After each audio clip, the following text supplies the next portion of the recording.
Bismillahirrahmanirrahim. Assalamualaikum warahmatullahi taala wabarakatuh.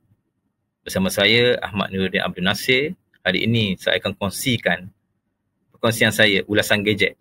Dan gadget yang saya pilih hari ini adalah projektor Android. Yang mana bagi yang celik IT sudah menjadi trend ramai yang memiliki projektor ini untuk dijadikan sebuah pawagam mini di rumah. Namun kebanyakan projektor yang dijual di luar sana dengan harga yang mahal. Tetapi dengan kemajuan teknologi sekarang, harga sebuah projektor adalah harga yang mampu milik. Apa beza projektor yang saya nak kongsikan pada hari ini? Projektor hari ini, bezanya yang dulu, projektor yang lama dulu, projektor hari ini yang lebih kompak, dilengkapi dengan OS Android, ada sambungan internet, iaitu Wi-Fi, LAN dan Bluetooth. Serta selain itu juga tersedia aplikasi yang anda nantikan, iaitu Netflix dan YouTube. Dan projektor ini juga dilengkapi dengan pembesar suara. Projektor ada speaker, projektor ada Android, Netflix, YouTube, boleh sambung dengan internet, ada Wi-Fi, ada LAN, Bluetooth pun boleh. Adakah ini projektor? Jadi sebelum kita lebih mendalam, so saya kat sini saya nak kongsi berkaitan dengan ciri-ciri penting projektor Android kalau anda nak beli. Pertama sekali adalah harga. Kedua adalah saiz. Sebenarnya adalah lumen. Apa itu lumen? Nanti kita bincang. Aplikasi Netflix dan YouTube yang tersedia dalam tu. Sambungan wireless, mirror casting, input-output pada projektor, serta ruang yang diperlukan untuk kita pasang projektor tu. Okay, ciri pertama yang perlu kita lihat adalah harga dan saiz. Harga yang saya tengok di pasaran online antara RM200 ke RM1,200. Walau bagaimanapun terpulang kepada anda. Yang mana bila harga mahal ni kualitinya lagi memuaskan lah. Dan bila harga mahal ni adalah yang branded lah. Kan? Kalau yang biasa-biasa antara 250 ke 400.5 tu saya rasa dah boleh pakai. Macam saya punya harga 400. Dan saiznya pula adalah kecil, iaitu 35 cm, darat 18 cm dan darat tingginya adalah 12 cm. Jangan kita beli yang terlampau kecil, kerana bila terlampau kecil dia punya akan ada proses pemanasan dalam projektor tu apabila kita guna dalam jangka waktu yang lama. Okay, seterusnya kita pergi kepada lumen. Apa tu lumen? Lumen lah. Okay, yang ni lumen ni lah kalau kita saintifiknya maksud sebenarnya istilahnya adalah lebih umum kepada merujuk kepada pengukuran flux bercahaya peranti. Yang mana pendek kata sini kalau kita nak beli projektor ni, kita tengok pada kapasiti lumen. So yang sekitar saya tengok di pasaran online adalah 6,000 ke atas. And then dia boleh support dia punya paparan ni adalah 1080p. Yang ni biasanya untuk standard filem Blu-ray lah. Yang selalu layan filem dia akan tahu. Jadi kalau lumen ni lagi tinggi, mana kata lumen ni lagi tinggi, so kecerahan yang dihasilkan oleh projektor tu lagi sharp lagi tinggi lah. Maknanya bila lagi tinggi lumen, so dia efek kepada cahaya sekeliling tu lebih rendah. Sebenarnya kita bagi aplikasi Netflix dan YouTube yang terdapat di dalam projektor. Jadi apabila aplikasi ini terdapat dalam projektor, anda boleh melayani movie serta YouTube.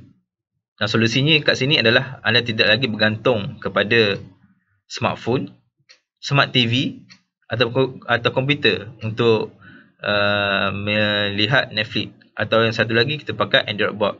Sebab Android tu dah ada di dalam projektor kita. Kalau lihat kat paparan ni, kita dah ada Google Play dan kita ada My App. So anda semua hanya perlu mendownload je, muat turun apa aplikasi anda ingin seperti di dalam smartphone kita untuk kita paparkan melalui projektor kita.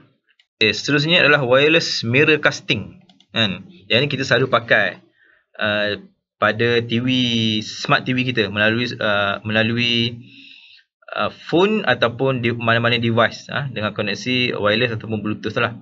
Yang mana kat sini di projektor sendiri dia projector ni juga tersedia Miracast ataupun AirScreen, yang mana Miracast ni digunakan oleh pengguna Android dan AirScreen adalah pengguna Apple ataupun iOS. And so kita boleh connect daripada device kita direct to projector dan papar pada layar skrin yang lebih besar. Yang ni biasanya untuk gamer lah, seronok kan.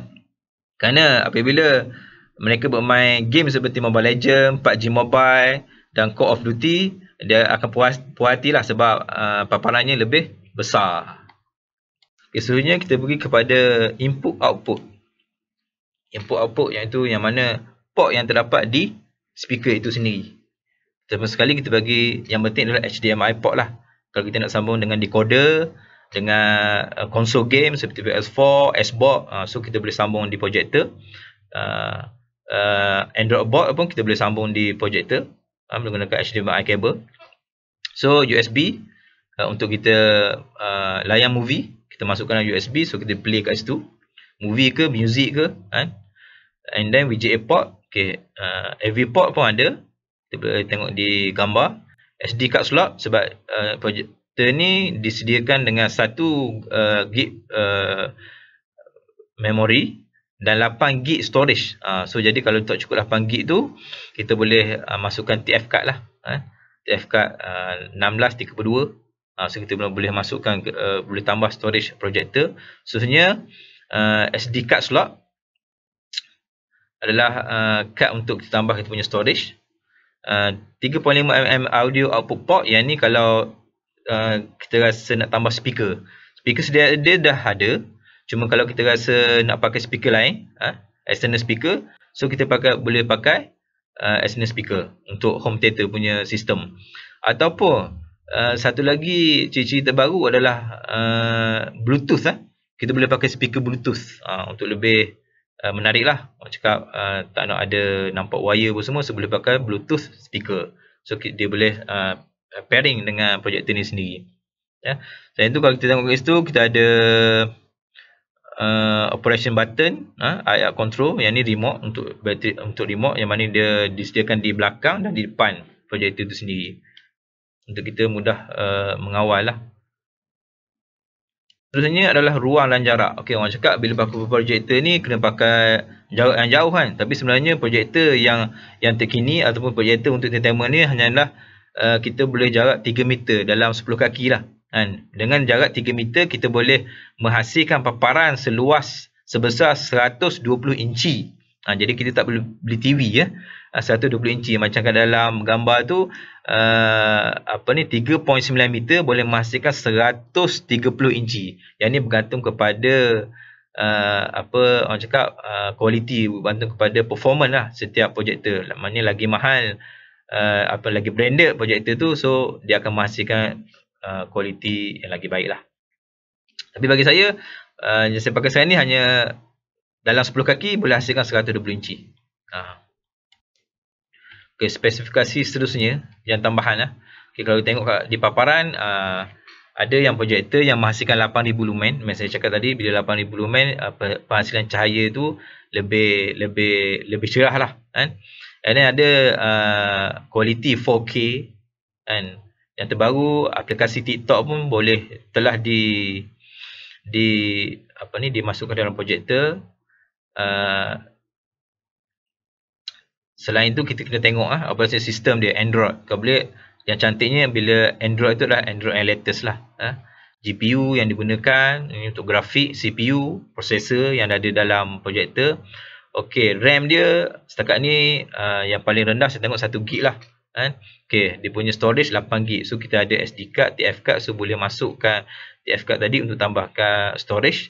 And then connection Wi-Fi dan Bluetooth. Yang canggih sikit lagi, yang mahal lagi lah. So dilengkapi dengan sedia ada JBL speaker, speaker JBL yang mana menghasilkan bunyi yang menarik lah. Okey, setakat ini saja ulasan gadget projector Android daripada saya. Untuk lebih tips, untuk lebih lagi ulasan berkenaan dengan gadget dan buku, sila layari YouTube channel Perpustakaan Universiti Malaysia Pahang. Sekian, terima kasih.